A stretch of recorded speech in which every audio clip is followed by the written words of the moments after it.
Cancer cervix ಅಂತ chemo ಮತ್ತೆ radiation ತಗೊಂಡಿದ್ದವರು ಬಂದಿದ್ರು. ಅವರಿಗೆ ಕೀಮೋಥೆರಪಿ ರೇಡಿಯೋಥೆರಪಿ ಎಲ್ಲ ಆಗಿತ್ತು, ಬಟ್ ಆಪರೇಷನ್ನ ಅವಶ್ಯಕತೆ ಇರಲಿಲ್ಲ. ಅದ ನಂತರ 1 ವರ್ಷದ ಒಳಗಡೆ ಅವರಿಗೆ ಎಡಗಾಲಲ್ಲಿ ನೋವು ಸ್ಟಾರ್ಟ್ ಆಗಿತ್ತು.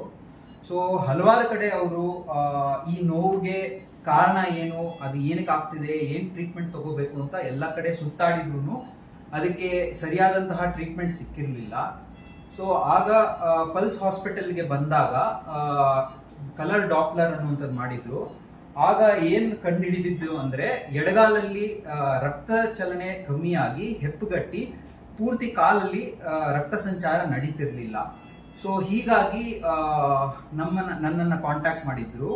ಸೊ ಇದರಲ್ಲಿ ಏನಾಗ್ತದೆ ಅಂದರೆ ರೇಡಿಯೇಷನ್ ಮತ್ತು ಕೀಮೋಥೆರಪಿ ಕೊಟ್ಟಾಗ ಕೆಲವು ಬಾರಿ ರಕ್ತ ಹೆಪ್ಪುಗಟ್ಟುವಂಥದ್ದು ಆಗ್ತದೆ.